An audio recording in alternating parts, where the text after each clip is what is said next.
Good morning, students.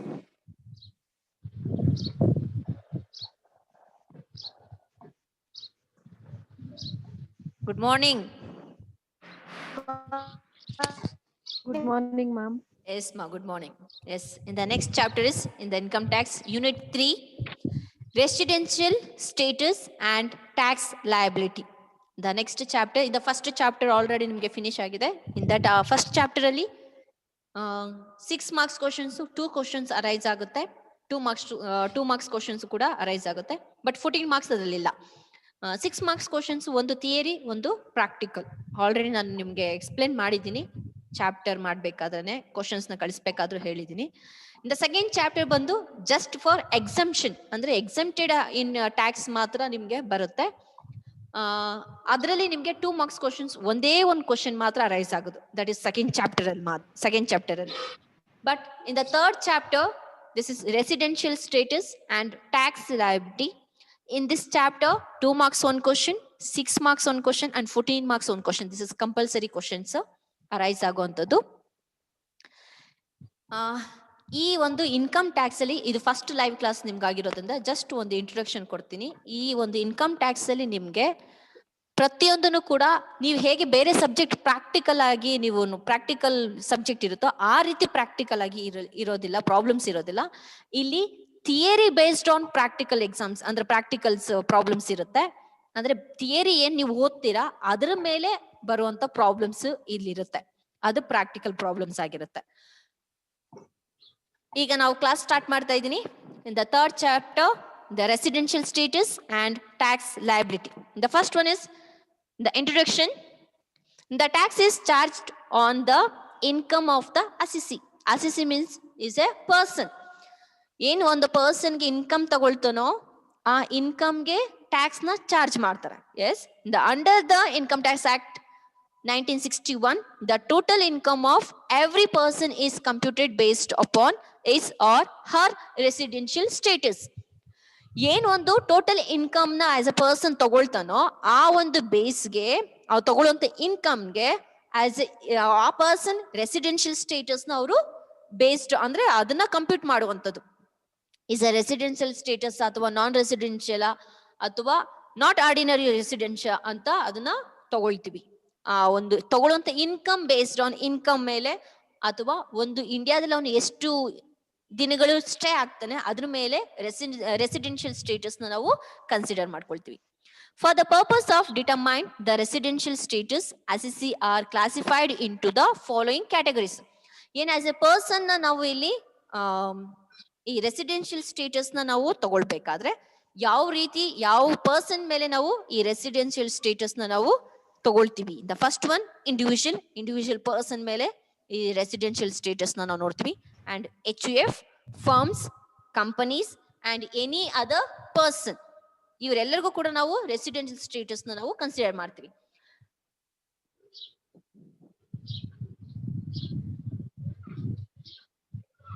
The residential status of an individual. In the residential status of an individual, as a ಒಂದು ಪರ್ಸನ್ಗೆ residential status ಏನಿರುತ್ತೆ, the residential status ಏನಾಗುತ್ತೆ? It refers to the status of an individual which is determined on the basis of his her total stay in India. ಎಷ್ಟು ದಿನ ನಮ್ಮ ಇಂಡಿಯಾದಲ್ಲಿ stay ಆಗ್ತಾನೋ ಅದ್ರ ಮೇಲೆ ಏನ್ ಮಾಡ್ತೀವಿ, ಕನ್ಸಿಡರ್ ಮಾಡ್ತೀವಿ. Is residential or non residential ಅಂತ ನಾವು ಕನ್ಸಿಡರ್ ಮಾಡ್ತೀವಿ. ಅವನು ಎಷ್ಟು ದಿನ ಸ್ಟೇ ಆಗ್ತಾನೋ ಅದ್ರ ಮೇಲೆ ಡಿಪೆಂಡ್ ಆಗಿರುತ್ತೆ. Under section 6, the residential status of an individual is divided into the following categories. ಈ ರೆಸಿಡೆನ್ಷಿಯಲ್ ಸ್ಟೇಟಸ್ ನ ಕೂಡ they going to divided some categories ಆಗಿ ಡಿವೈಡ್ ಮಾಡಿದ್ದಾರೆ. ದ ರೆಸಿಡೆನ್ಷಿಯಲ್ ಸ್ಟೇಟಸ್ ಅಲ್ಲಿ ಫಸ್ಟ್ ನಾವು ನೋಡುವಂಥದ್ದು 2 ಕ್ಯಾಟಗರೀಸ್. ಅದು first one is resident, second one is non resident. First one is resident, second one is non-resident. The resident fulfills at least one basic conditions. In a resident ಅಲ್ಲಿ 2 basic condition ಬರುತ್ತೆ. In that two basic condition at least ಒಂದು basic conditions ನ fulfil ಮಾಡಿದ್ರೆ ಮಾತ್ರ is resident ಅಂತ consider ಮಾಡ್ತೀವಿ. In the basic conditions two conditions ಇರುತ್ತೆ. ಆ ಬೇಸಿಕ್ ಕಂಡೀಷನ್ ಅಲ್ಲಿ ಒಂದು ಕಂಡೀಷನ್ ಅಟ್ ಲೀಸ್ಟ್ ಒಂದು ಕಂಡೀಷನ್ ಫುಲ್ಫಿಲ್ ಆಗಿದ್ರೆ ಮಾತ್ರ ದಟ್ ಪರ್ಸನ್ ನಾವು ರೆಸಿಡೆಂಟ್ ಅಂತ ಕರಿತೀವಿ. The next non resident. The non resident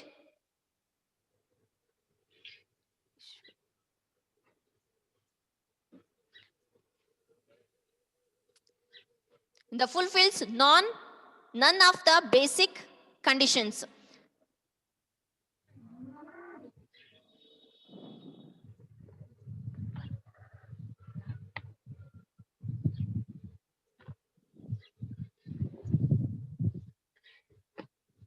Yes, in the fulfills none of the basic conditions. In the basic conditions in two conditions ಅಂತ ಹೇಳಿದೀನಿ. ಆ two conditions ಅಲ್ಲಿ ಎರಡು ಕಂಡೀಷನ್ಸ್ ಕೂಡ ಫುಲ್ಫಿಲ್ ಮಾಡದೇ ಇರುವಂತ ಪರ್ಸನ್ ನಾವು ನಾನ್ ರೆಸಿಡೆಂಟ್ ಅಂತ ಕರಿತೀವಿ. Is a resident. The resident person ನಾವು ಅಟ್ ಲೀಸ್ಟ್ ಒಂದು ಬೇಸಿಕ್ ಕಂಡೀಷನ್ಸ್ ನ ಫುಲ್ಫಿಲ್ ಆಗಿದ್ರೆ is going to call a resident. The non resident they're not fulfills none of the basic conditions. In the basic conditions ಅಲ್ಲಿ two conditions ನು ಕೂಡ ಯಾವುದನ್ನು ಕೂಡ fulfil ಮಾಡಿಲ್ಲ ಅಂದ್ರೆ that person we going to call a non resident ಅಂತ ಕರಿತೀವಿ. ಅರ್ಥ ಆಗ್ತಿದ್ಯಾ? Yes, in the resident and ordinary resident. In the resident ಅಲ್ಲಿ again two categories. First one is resident and ordinary resident. In the resident or ordinary resident, they're going to fulfill both additional conditions. ಇಲ್ಲಿ basic conditions two conditions ಬರುತ್ತೆ. Additional conditions ಅಲ್ಲೂ ಕೂಡ two conditions ಬರುತ್ತೆ. In the ordinary resident ನಾವು consider ಮಾಡಬೇಕಾದ್ರೆ he going to fulfills both additional conditions. ಏನ್ both ಅಂದ್ರೆ additional conditions ಏನಿರುತ್ತೆ ಎರಡು ಇರುತ್ತೆ, ಅವೆರಡನ್ನೂ ಕೂಡ ಫುಲ್ಫಿಲ್ ಮಾಡಿದ್ರೆ that person we going to call a ordinary resident ಅಂತ ಕರಿತೀವಿ. The second one ಬಂದು resident but not ordinarily resident. Resident but not ordinarily resident. It fulfills one or none of the additional conditions.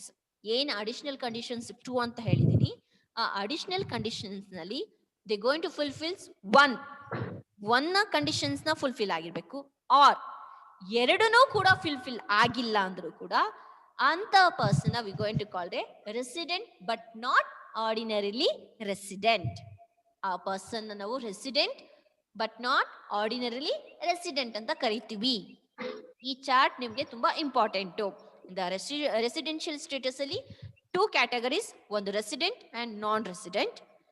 ಇದರಲ್ಲಿ basic conditions ನ apply ಆಗುತ್ತೆ. In the basic conditions ಬಂದು two conditions ಇರುತ್ತೆ. In the resident, they are going to fulfills at least one basic conditions. ಒಂದು basic conditions ನ fulfil ಮಾಡಿದ್ರೆ that person ನ we going to call resident ಅಂತ ಕರಿತೀವಿ.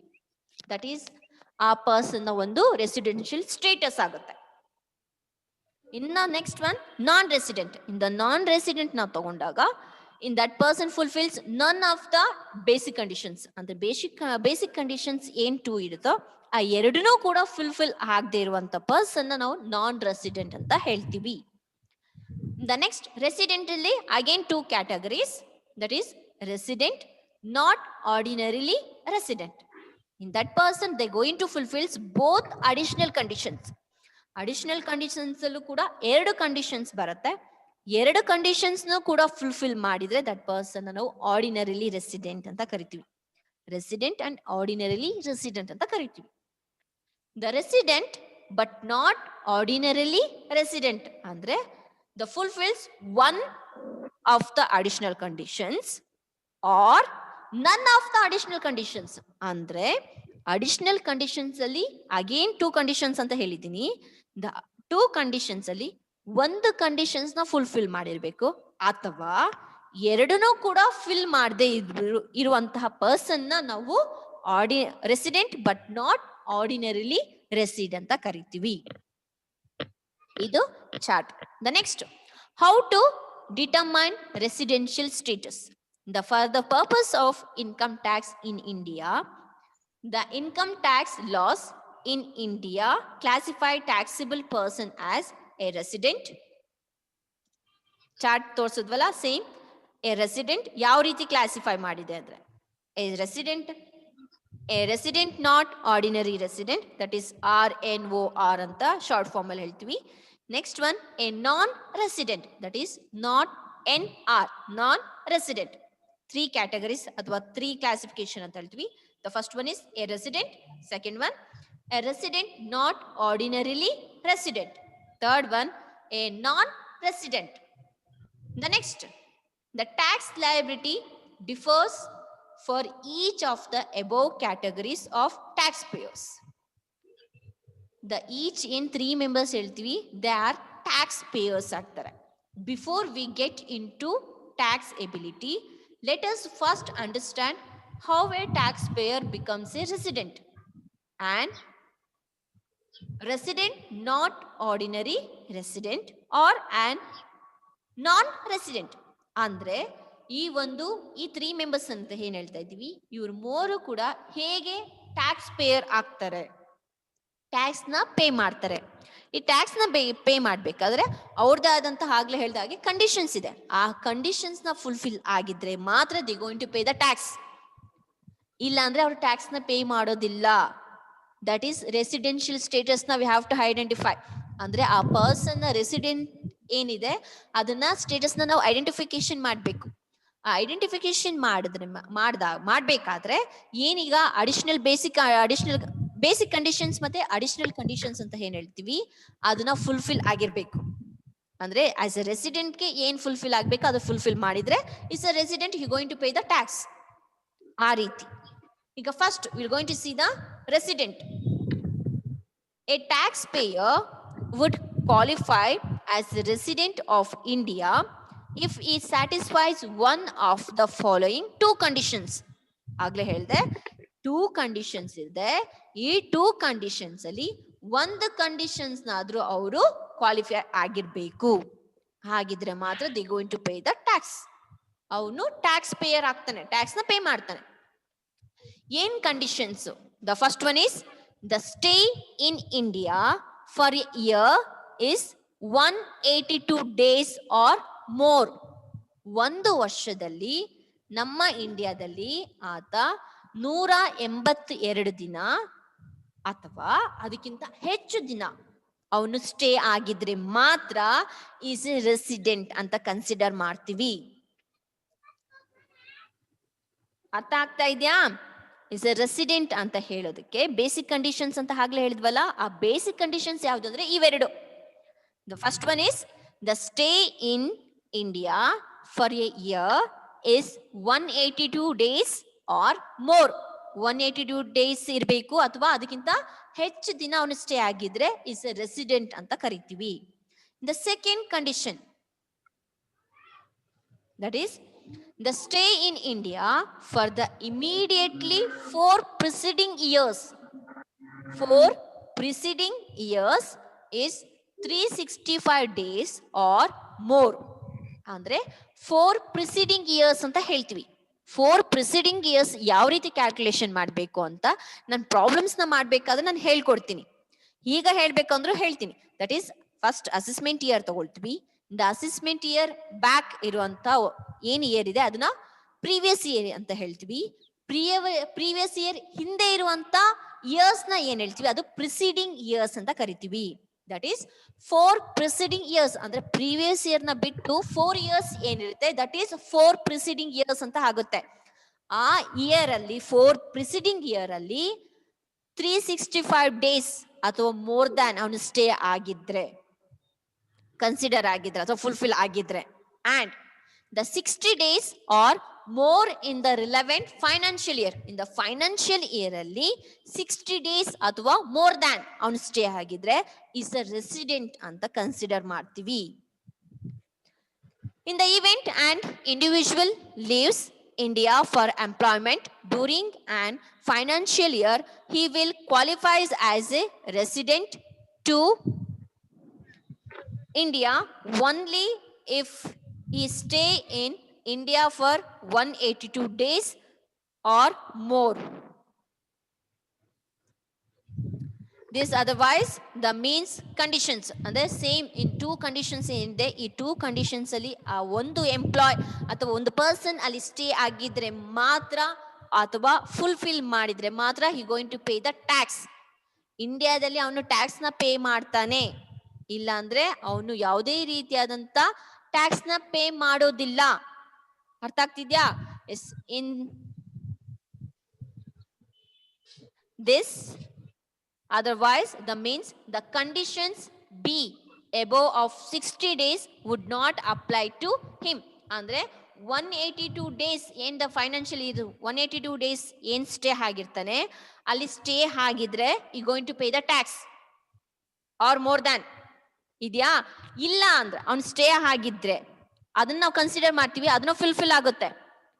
ಅದಾಗಿದ್ರೆ ನಾವು ಈ 60 days ಏನಿದೆ ಸೆಕೆಂಡ್ ಕಂಡೀಷನ್ ಏನಿದೆ ಇದನ್ನ ಅಪ್ಲೈ ಮಾಡೋ ಅವಶ್ಯಕತೆ ಇಲ್ಲ. Would not apply to him. ಇದನ್ನ ಅಪ್ಲೈ ಮಾಡೋ ಅವಶ್ಯಕತೆ ಇಲ್ಲ ಪರ್ಸನ್ಗೆ. This is resident. ದ ರೆಸಿಡೆಂಟ್ಗೆ ಟೂ ಬೇಸಿಕ್ ಕಂಡೀಷನ್ ಬರುತ್ತೆ. ದ ಫಸ್ಟ್ ಕಂಡೀಷನ್ ಬಂದು stay in India for a year is 182 days or more. The second condition ಬಂದು stay in India for the immediately four preceding years is 365 days or more, and the 60 days or more in the relevant financial year. This is these two basic conditions. ಇದು ತುಂಬಾ important. ಈ base ಮೇಲೆ ನೀವು problems ನ ಮಾಡಬೇಕು. ಈ basic conditions ನೀವು ಕಲೀಲೇಬೇಕು. Chart ಅಲ್ಲಿ ಬೇಸಿಕ್ ಕಂಡೀಷನ್ಸ್ ಮತ್ತೆ ಅಡಿಷನಲ್ ಕಂಡೀಷನ್ಸ್ ನ ನೀವೇ ಬರೀಬೇಕು. ಯಾರು ಕೂಡ ಚಾರ್ಟ್ ನ ಕೊಡೋದಿಲ್ಲ. ನೀವು ಇದನ್ನ ಕಲ್ತ್ರೆ ಮಾತ್ರ ನೀವು ಬರೆಯೋದಕ್ಕೆ ಸಾಧ್ಯ ಆಗುತ್ತೆ. The next, the resident not ordinarily resident. The second one, resident not ordinarily resident. If an individual qualifies as a resident, the next step is to determine if she is a resident ordinarily resident or an resident non-ordinary resident. He will be a ROR, that is resident ordinary resident, if he meets both of the following conditions. ಏನು as a resident not ordinary resident. resident not ordinary resident ಇವನಿಗೆ ಒಂದು additional conditions R ಎರಡೂ ಕೂಡ ಏನ್ additional conditions to ಅಂತ ಹೇಳ್ತಾ ಇದ್ವಿ ಎರಡೂ ಕೂಡ ಅಪ್ಲೈ ಆಗಿಲ್ಲ ಅಂದ್ರೆ ಮಾತ್ರ is A resident not ordinary resident ಅಂತ ನಾವು ಕನ್ಸಿಡರ್ ಮಾಡ್ತೀವಿ. The first additional conditions has been a resident of India in at least 2 out of 10 years immediately previous year. In the immediately previous year in the 10 years ಏನಿದೆ in that 10 years out of 2 years at least 2 years ಅವರು ಅಲ್ಲಿ stay ಆಗಿರ್ಬೇಕು and he has stayed in India for at least 730 days in 7 immediately preceding year.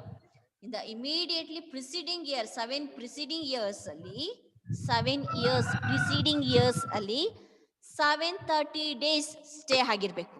ಇವೆರಡಲ್ಲಿ ಯಾವ್ದಾದ್ರು ಒಂದು condition ಅಥವಾ ಎರಡೂ conditions ಆಗದೆ ಇರುವಂತ person resident not ordinary resident ಅಂತ ನಾವು ಕರಿತೀವಿ. Therefore, if any individual fails to satisfy even one of the above conditions, he would be an resident not ordinary resident. ಆಗ್ಲೇ ಹೇಳ್ದಾಗೆ individual fails to satisfy even one of the above conditions ಯಾವ್ದಾದ್ರು ಒಂದು condition satisfy ಆದ್ರೂ ಒಂದು fail ಆದ್ರೂ ಕೂಡ you going to called a resident not ordinary resident. However, the taxpayer will be treated as resident not ordinary resident in India during the financial year only if he satisfies one of the additional conditions mentioned below. In the mention again they given the additional conditions.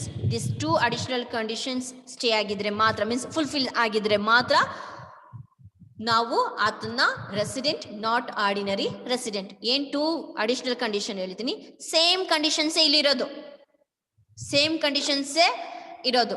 ಅದನ್ನ ಆತ fulfil ಮಾಡಿದ್ರೆ ಮಾತ್ರ ನಾವು ಆ person ನಾವು ordinary resident not ordinary resident ಅಂತ consider ಮಾಡ್ತೀವಿ. His cumulative stay in India is 730 days or more during the 7 immediately, that is 7 financial year immediately preceding the current financial year. In the 7 years ಏನಿದೆ immediately preceding year ಅಲ್ಲಿ 7 years ಇದೆ, ಆ 7 years ಅಲ್ಲಿ 730 days ಅವನು stay ಆಗಿರ್ಬೇಕು. Or he was a resident in India at least 2 out of 10 years. 10 previous year ಏನಿದೆ ಅದರಲ್ಲಿ 2 years at least 2 years stay ಆಗಿದ್ರೆ ಮಾತ್ರ. ಇವೆರಡಲ್ಲಿ ಯಾವ್ದೋ ಒಂದು ಕಂಡೀಷನ್ಸ್ ಅವನು ಫುಲ್ಫಿಲ್ ಮಾಡಿದ್ರೆ ಅಥವಾ ಎರಡು ಕಂಡೀಷನ್ಸ್ ಫುಲ್ಫಿಲ್ ಆಗಿಲ್ಲ ಅಂದ್ರೆ you going to call a resident not ordinary resident. Now the next one, non resident. Non-resident. The individual that qualifies as non-resident in India if she meets all the following conditions. All the following conditions is her cumulative stay in India during the financial year is less than 181 days. That is less than 181 days, or is her cumulative stay in India exceeds 60 days or more during the financial year but does not exceed 365 days or more during the 4 previous financial year. ಅಂದ್ರೆ as A financial year ಅಲ್ಲಿ less than 180 days stay ಆಗಿರ್ಬೇಕು. Are the cumulative ಅಂದ್ರೆ ಇನ್ ಇಂಡಿಯಾದಲ್ಲಿ stay ಆಗಿರುವಂತದ್ದು exceed 65 days ಅಂದ್ರೆ 60 ಡೇಸ್ಗಿಂತ ಹೆಚ್ಚಿರಬಾರ್ದು. Or more during the financial year, the financial year ಅಲ್ಲಿ but does not exceed 365 days, 365 ಡೇಸ್ಗಿಂತ ಹೆಚ್ಚಿನೂ ಇರಬಾರ್ದು. Or more during the 4 previous financial year. In the 4 financial years ಏನಿದೆ, 4 previous financial years ಏನಿದೆ ಆ ಇಯರ್ ಅಲ್ಲಿ more than 365 ಡೇಸ್ ಉಳಿದಿರಬಾರ್ದು. Or more than 60 days or less than 181 days in the financial year. In the financial year ಅಲ್ಲಿ 181 days, less than 181 days in the previous financial year. ಇದು financial year ಮತ್ತೆ previous financial year 4 financial year ಅಲ್ಲಿ the ಲೆಕ್ಸ್ ಅಂದ್ರೆ 60 days ಗಿಂತ ಹೆಚ್ಚು ಹೋಗಬಾರ್ದು. ಇವನ್ 365 days ಗಿಂತ ಹೆಚ್ಚು ಹೋಗಿರಬಾರ್ದು. ಇದು ನೀಟಾಗಿ ನಿಮ್ಗೆ ಓದ್ಕೊಂಡ್ರೆ ಮಾತ್ರ ಅರ್ಥ ಆಗುತ್ತೆ. ಓದ್ಬೇಕು ನೀಟಾಗಿ, ಸುಮ್ಮನೆ ಇಲ್ಲಿ ಕೇಳಿಸ್ಕೊಂಡು ಕಿವಿಗೆ ಅಲ್ಲಿ ಕೇಳಿಸ್ಕೊಳ್ತೀರಾ ಬಿಟ್ಬಿಡ್ತೀರಾ. ಬಟ್ ಇದು ನಿಮ್ಗೆ ಅರ್ಥ ಆಗಿದ್ರೆ ಮಾತ್ರ ಪ್ರಾಬ್ಲಮ್ಸ್ ನ ಮಾಡೋದಕ್ಕೆ ಸಾಧ್ಯ ಆಗುತ್ತೆ, ಇಲ್ಲಾಂದ್ರೆ ಖಂಡಿತ ಆಗೋದಿಲ್ಲ. In the example, in such a scenario, say if Mr. C stayed in India was for 40 days during the financial year. During the financial year, 40 days. So he qualifies a non-resident. In the financial, less than 181 days anta kottidare. That is, you are staying 40 days. In the financial year ಅಲ್ಲಿ 40 days stay ಆಗ್ತಿದ್ದೇನೆ, you going to consider as a non resident ಅಂತ consider ಮಾಡ್ತೀವಿ. In India as he meets 3 conditions above, ಇಲ್ಲಿ 3 conditions ಇದೆ. In case if the person as non resident status only India sourced income and income received directly in India bank account would be taxable. ಅವನು stay ಆಗಿ ಇಂಡಿಯಾದಲ್ಲಿ stay ಆಗಿ ಅವನ source ಇಂದ ಏನ್ income ನ ತಗೊಳ್ತಾನೆ, ಇಂದ ಡೈರೆಕ್ಟ್ ಆಗಿ ಇನ್ನ ಇಂಡಿಯಾ ಬ್ಯಾಂಕ್ ಅಲ್ಲೇ he going to pay the tax. ಇಂಡಿಯಾದಲ್ಲೇ ಅವನು ಟ್ಯಾಕ್ಸ್ ನ ಪೇ ಮಾಡ್ಬೇಕಾಗುತ್ತೆ. In the next, tax ability. In the tax ability is a resident will be charged to tax in India on his global income, that is income earned in India as well as income earned outside India. In the India ಒಳಗಡೆ ಅವನು income ತಗೊಂಡ್ರು ಕೂಡ ಅಥವಾ India outside that is global income ಅಂತ ಹೇಳ್ತಾ ಇದ್ರೆ ಅಂದ್ರೆ ಇಂಡಿಯಾದಲ್ಲಿ ಎಲ್ಲಾದ್ರೂ ಸರಿ, ಮೀನ್ಸ್ ಅದು ಒಳಗಡೆ ಆಗ್ಬೋದು ಅಥವಾ ಔಟ್ಸೈಡ್ ಇಂಡಿಯಾ ಆಗಿರ್ಬೋದು. ಎಷ್ಟು ಇನ್ಕಮ್ ತಗೊಳ್ತಾನೆ ಅಷ್ಟು ಇನ್ಕಮ್ಗೂ ದೇ ಗೋಯಿಂಗ್ ಟು ಚಾರ್ಜ್, ಅಂದ್ರೆ ಅದು ಚಾರ್ಜ್ ಮಾಡುತ್ತೆ ಇಂಟ್ರೆಸ್ಟ್ ನ, ಸಾರಿ ಟ್ಯಾಕ್ಸ್ ನ ಚಾರ್ಜ್ ಮಾಡುತ್ತೆ. You have to pay the tax. ಆ ಟ್ಯಾಕ್ಸ್ ಎಷ್ಟು ಚಾರ್ಜ್ ಆಗಿರುತ್ತೋ ಅಷ್ಟನ್ನು ಕೂಡ ಅವನು ಪೇ ಮಾಡಲೇಬೇಕು. ಅಂದ್ರೆ ದ ಗ್ಲೋಬಲ್ ಇನ್ಕಮ್ ಅಲ್ಲಿ ಎಷ್ಟು ಒಂದು ಇಂಡಿಯಾ ಇಂದ ಇನ್ಸೈಡ್ ಆಗಿರ್ಬೋದು ಅಥವಾ ಔಟ್ಸೈಡ್ ಆಗಿರ್ಬೋದು, ಎಷ್ಟೇ ಇನ್ಕಮ್ ತಗೊಂಡ್ರು ಕೂಡ he going to pay the tax. ಅವನಿಗೆ ಇಷ್ಟು ಅಂತ ಚಾರ್ಜ್ ಮಾಡ್ತಾರೆ, ಟ್ಯಾಕ್ಸ್ ನ ಚಾರ್ಜ್ ಮಾಡ್ತಾರೆ, ಅಷ್ಟು ಟ್ಯಾಕ್ಸ್ ನ ಅವರು ಪೇ ಮಾಡಲೇಬೇಕು. The next, non-resident or resident not ordinary resident, their tax liability in India is restricted to the income they earn in India. ಅವರು ಇಂಡಿಯಾದಲ್ಲಿ ಅರ್ನ್ ಮಾಡಬೇಕಾದ್ರೆ ದೇ ಹ್ಯಾವ್ ಸಮ್ ರಿಸ್ಟ್ರಿಕ್ಷನ್ಸ್ ಅನ್ನೋದು ಇದೆ. They need not pay any tax in India on there foreign income. ಆದ್ರೆ ಅವ್ರು ಇಂಡಿಯಾದಲ್ಲಿ income ಅಂದ್ರೆ business ನ ಮಾಡಿ ಇನ್ಕಮ್ ನ ತಗೊಳ್ಬೇಕಾದ್ರೆ ರಿಸ್ಟ್ರಿಕ್ಷನ್ಸ್ ಇದೆ, ಅದು ಫಾಲೋ ಆಗ್ಬೇಕಾಗುತ್ತೆ. ಇನ್ಕಮ್ ನ ತಗೊಳ್ಬಹುದು, ಅದಕ್ಕೆ ಟ್ಯಾಕ್ಸ್ ನ ಪೇ ಮಾಡ್ತಾರೆ. ಆದ್ರೆ ಆಸ್ ಎ ಪರ್ಸನ್ ಇಂಡಿಯಾದಲ್ಲಿ ಸ್ಟೇ ಆಗ್ತಾನೆ, but in the foreign income ಏನಾದ್ರು ಬಂದ್ರೆ, ಅಂದ್ರೆ ಫಾರಿನ್ ಬಿಸ್ನೆಸ್ ಇಂದ ಅವ್ನಿಗೆ ಏನಾದ್ರು ಇನ್ಕಮ್ ಅನ್ನೋದು ಬಂದ್ರೆ, ಆದಾಯ ಅನ್ನೋದು ಬಂದ್ರೆ, ಅವನು ಯಾವುದೇ ರೀತಿಯಾದಂತ ಟ್ಯಾಕ್ಸ್ ನ ಪೇ ಮಾಡೋ ಅವಶ್ಯಕತೆ ಇಲ್ಲ. That is they need not pay any tax in India. ಅಂದ್ರೆ ಇಂಡಿಯಾದಲ್ಲಿ ಅವನು ಯಾವುದೇ ರೀತಿಯಂತ ಟ್ಯಾಕ್ಸ್ ನ ಪೇ ಮಾಡೋ ಅವಶ್ಯಕತೆ ಇರೋದಿಲ್ಲ. ಇನ್ the next one, incidence tax. ಈ ಇನ್ಸಿಡೆನ್ಸ್ ಟ್ಯಾಕ್ಸ್ ನ ನೆಕ್ಸ್ಟ್ ಟಾಪಿಕ್ ಅಲ್ಲಿ ಎಕ್ಸ್ಪ್ಲೇನ್ ಮಾಡ್ತೀನಿ. ಅಂದ್ರೆ ನೆಕ್ಸ್ಟ್ ಅದು 14 ಮಾರ್ಕ್ಸ್ ಗೆ ಸಂಬಂಧಪಟ್ಟಿದ್ದು. 14 ಮಾರ್ಕ್ಸ್ ಅಲ್ಲಿ ನಾನು ಎಕ್ಸ್ಪ್ಲೇನ್ ಮಾಡ್ತೀನಿ. ಇಷ್ಟು ಕೂಡ ಏನ್ ಎಕ್ಸ್ಪ್ಲೇನ್ ಮಾಡಿದೀವಿ, ಇಷ್ಟು ಕೂಡ 6 ಮಾರ್ಕ್ಸ್ ಸಂಬಂಧಪಟ್ಟಿದ್ದು. ಅಂದ್ರೆ ಈ ಬೇಸ್ ಮೇಲೆ, ಅಂದ್ರೆ ಬೇಸಿಕ್ ಕಂಡೀಷನ್ಸ್ 2 ಕಂಡೀಷನ್ಸ್ ಬರುತ್ತೆ, ಮತ್ತೆ ಅಡಿಷನಲ್ ಕಂಡೀಷನ್ಸ್ 2 ಬರುತ್ತೆ. ಇವೆರಡೂ ಕೂಡ 4 ಏನಿದೆ ಅಡಿಷನಲ್ ಅಥವಾ ಬೇಸಿಕ್ ಕಂಡೀಷನ್ಸ್, ಇಷ್ಟು ಕೂಡ ಮೋಸ್ಟ್ ಇಂಪಾರ್ಟೆಂಟ್ ಅಂತ ಹೇಳ್ತಾ ಇದ್ದೀನಿ. ಈ ನಿಮ್ಗೆ ಕಂಡೀಷನ್ಸ್ ಗೊತ್ತಿದ್ರೆ ಮಾತ್ರ ಇದ್ರ ಮೇಲೆ ಬೇಸ್ ಮೇಲೆ ನಿಮ್ಗೆ ಪ್ರಾಬ್ಲಮ್ಸ್ ಅನ್ನೋದು ಬರುತ್ತೆ. ಆ problems 6 marks problems, compulsory problems ಇದು. ಈ ರೀತಿ ಪ್ರಾಬ್ಲಮ್ಸ್ ಇರುತ್ತೆ. ಈ ರೀತಿ ಪ್ರಾಬ್ಲಮ್ಸ್ ಅಲ್ಲಿ ನಿಮ್ಗೆ ನೋಡಿ, ಡಿಟರ್ಮಿನೇಷನ್ ಆಫ್ ರೆಸಿಡೆನ್ಷಿಯಲ್ ಸ್ಟೇಟಸ್, ಈ ರೀತಿ ಚಾರ್ಟ್ ನ ನೀವು ಬರಿಬೇಕು. ಈ ಚಾರ್ಟ್ ಅಲ್ಲಿ ನೋಡಿ, ಬೇಸಿಕ್ ಕಂಡೀಷನ್ಸ್ ಬರುತ್ತೆ ಅಂಡರ್ ಸೆಕ್ಷನ್ 6 ಸಬ್ ಸೆಕ್ಷನ್ 1 ಅಂತ ಬರುತ್ತೆ. ಇಂದ ಬೇಸಿಕ್ ಕಂಡೀಷನ್ಸ್ ಬಂದು 2 ಕಂಡೀಷನ್ಸ್ ಇಲ್ಲಿದೆ. ನೆಕ್ಸ್ಟ್ ಬಂದು ಅಡಿಷನಲ್ ಕಂಡೀಷನ್ಸ್. ಇಂದ ಅಡಿಷನಲ್ ಕಂಡೀಷನ್ಸ್ ಬಂದು ಅಂಡರ್ ಸೆಕ್ಷನ್ 6 ಸಬ್ ಸೆಕ್ಷನ್ 6, ಇದರಲ್ಲೂ ಕೂಡ 2 ಕಂಡೀಷನ್ಸ್ ಬರುತ್ತೆ. ಈ ಬೇಸ್ ಮೇಲೆ they are satisfied or they are not satisfied or applicable ಅನ್ನೋದನ್ನ ನಾವು ಕನ್ಸಿಡರ್ ಮಾಡ್ಬೇಕಾಗುತ್ತೆ. ಈ ಪ್ರಾಬ್ಲಮ್ ನ ಮಾಡಿದ್ರೆ ನಿಮ್ಗೆ ಇದು ಮತ್ತೆ ಈ ಚಾರ್ಟ್, ಇದು ನಾನು ಪ್ರಾಬ್ಲಮ್ಸ್ ನ ಮಾಡ್ಬೇಕಾದ್ರೆ ನಾನು ಹೇಳ್ಕೊಡ್ತೀನಿ. ಈ ಚಾರ್ಟ್ ಬರುತ್ತೆ. ಇವೆರಡೂ ಮಾಡಿದ್ರೆ ನಿಮ್ಗೆ ಸಿಗೋದು 6 ಮಾರ್ಕ್ಸ್ ಕ್ವಶನ್. ಅಂದ್ರೆ 6 ಮಾರ್ಕ್ಸ್ ನಿಮ್ಗೆ ಸಿಗುತ್ತೆ, ಮಾರ್ಕ್ಸ್ ಸಿಗುತ್ತೆ. ನೀವು ಇದನ್ನ ಬರೀಬೇಕಾದ್ರೆ ಈ ಚಾರ್ಟ್ ಅವ್ರು ಕೊಡೋದಿಲ್ಲ, ಈ ಚಾರ್ಟ್ ನ ನೀವೇ ಬರೀಬೇಕು. ನೀವ್ ಬರೀಬೇಕಂದ್ರೆ ನಿಮ್ಗೆ ಬೇಸಿಕ್ ಕಂಡೀಷನ್ಸ್ ಮತ್ತೆ ಅಡಿಷನಲ್ ಕಂಡೀಷನ್ಸ್ ಏನಿದೆ, ಈ ಕಂಡೀಷನ್ಸ್ ನಿಮ್ಗೆ ಗೊತ್ತಿರ್ಬೇಕು. ಗೊತ್ತಿದ್ರೆ ಮಾತ್ರ ಅವ್ರು ಸ್ಯಾಟಿಸ್ಫೈಡಾ ಅಥವಾ ನಾಟ್ ಸ್ಯಾಟಿಸ್ಫೈಡಾ ಅಥವಾ ಅದು ಅಪ್ಲಿಕೇಬಲ್ ಆಗುತ್ತಾ ಅಂತ ನೀವು ಇಲ್ಲಿ ಆನ್ಸರ್ ನ ಬರೆಯೋದಕ್ಕೆ ಸಾಧ್ಯ ಆಗುತ್ತೆ. ಇಲ್ಲಾಂದ್ರೆ ಆನ್ಸರ್ ಬರೆಯೋದಕ್ಕೆ ನಿಮ್ಗೆ ಆಗೋದಿಲ್ಲ. ಮತ್ತೆ ಹೇಳ್ತಾ ಇದ್ದೀನಿ, ದ ಬೇಸಿಕ್ ಕಂಡೀಷನ್ಸ್ ಅಲ್ಲಿ 2 ಕಂಡೀಷನ್ಸ್ ಬರುತ್ತೆ. First one is stay in India for 182 days or more in the previous year. In the previous year ಅಲ್ಲಿ 182 days ಸ್ಟೇ ಆಗಿರ್ಬೇಕು ಅಥವಾ more than. Or in the second condition, stay in India for 60 days or more in the previous year. In the previous year ಅಲ್ಲಿ 60 days ಅಥವಾ more than stay ಆಗಿರ್ಬೇಕು. Plus ಜೊತೆಗೆ 365 days or more in 4 previous year preceding the previous year.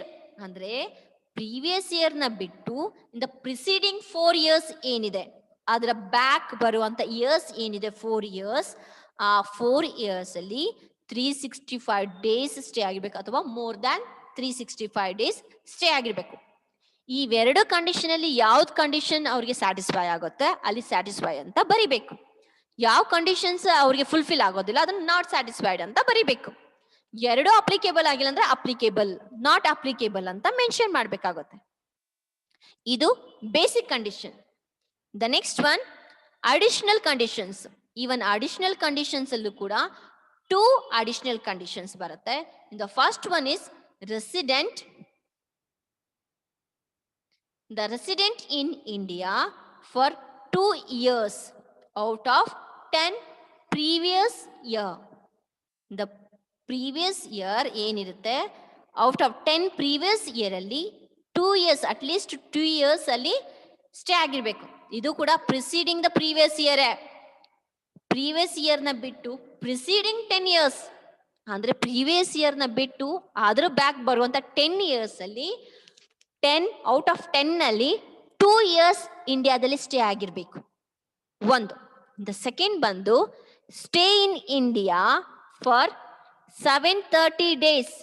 Stay in India for 730 days or more during 7, that is preceding the previous year. See, in the preceding the previous year ಏನ್ 7 years ಇರುತ್ತೆ ಆ 7 years ಅಲ್ಲಿ 730 days ಅಥವಾ more than 730 days ಅಥವಾ ಅದಕ್ಕಿಂತ ಹೆಚ್ಚಿನ days ಅವರು stay ಆಗಿದ್ರೆ ಈ ಒಂದು ಕಂಡೀಷನ್ ಅವರಿಗೆ ಅಪ್ಲೈ ಆಗುತ್ತೆ ಅಥವಾ ಆ ಪರ್ಸನ್ ಈ ಕಂಡೀಷನ್ ನ ಫುಲ್ಫಿಲ್ ಮಾಡಿದಾನೆ ಅಂತ ಅರ್ಥ. ಅದು ನಾವು ಸ್ಯಾಟಿಸ್ಫೈಡ್, ನಾಟ್ ಸ್ಯಾಟಿಸ್ಫೈಡ್ ಅಥವಾ ಅಪ್ಲಿಕೇಬಲ್ ಅಂತ ಮೆನ್ಷನ್ ಮಾಡಬೇಕು. ಈ ಕಂಡೀಷನ್ಸ್ ಏನಿದೆ, basic conditions and additional conditions ಏನಿದೆ, ಇದು ಮೋಸ್ಟ್ ಇಂಪಾರ್ಟೆಂಟ್ ಆಗುತ್ತೆ. ಈ ಕಂಡೀಷನ್ಸ್ ಗೊತ್ತಿದ್ರೆ ಮಾತ್ರ ನೀವು ಪ್ರಾಬ್ಲಮ್ಸ್ ನ ಮಾಡೋದಕ್ಕೆ ಸಾಧ್ಯ ಆಗುತ್ತೆ, ಇಲ್ಲಾಂದ್ರೆ ಖಂಡಿತ ಪ್ರಾಬ್ಲಮ್ಸ್ ಮಾಡೋದಕ್ಕೆ ಆಗೋದಿಲ್ಲ. ಇದು 6 marks ಕ್ವಶನ್ಸ್. ಕ್ವಶನ್ಸ್ ಈ ರೀತಿ ಇರುತ್ತೆ. ಕ್ವಶನ್ಸ್ ನೋಡೋದಕ್ಕೆ ಚಿಕ್ಕದಾಗಿ ಶಾರ್ಟ್ ಅಂಡ್ ಸ್ವೀಟ್ ಆಗಿರುತ್ತೆ, 2 lines ಇರುತ್ತೆ. ಪ್ರಾಬ್ಲಮ್ಸ್ ಮಾತ್ರ ಸೊಲ್ಯೂಷನ್ ಮಾತ್ರ ಇಷ್ಟು ದೊಡ್ಡದಾಗಿರುತ್ತೆ. ಆದ್ರೆ ನಿಮ್ಗೆ ಇದು ಸಿಗೋದು 6 marks ಮಾತ್ರ. ಎಸ್, ಬೇಸಿಕ್ ಕಂಡೀಷನ್ಸ್ ಮತ್ತೆ ಅಡಿಷನಲ್ ಕಂಡೀಷನ್ಸ್ ನ ಒಂದ್ಸರಿ ನೀಟಾಗಿ ಓದ್ಕೊಳ್ಳಿ. ನೆಕ್ಸ್ಟ್ ಕ್ಲಾಸ್ ಅಲ್ಲಿ ನಾನು ಪ್ರಾಬ್ಲಮ್ಸ್ ನ ಸ್ಟಾರ್ಟ್ ಮಾಡ್ತೀನಿ. ಪ್ರಾಬ್ಲಮ್ಸ್ ನ ಸ್ಟಾರ್ಟ್ ಮಾಡೋಕ್ಕಿಂತ ಮುಂಚೆಗೆ, ಈ ಕ್ಲಾಸ್ ನ ಮುಗಿಸೋಕ್ಕಿಂತ ಮುಂಚೆಗೆ ನಿಮ್ಗೆ ಸ್ಮಾಲ್ ಇನ್ಫಾರ್ಮೇಶನ್. ಏನು ಇನ್ಫಾರ್ಮೇಶನ್ ಅಂದ್ರೆ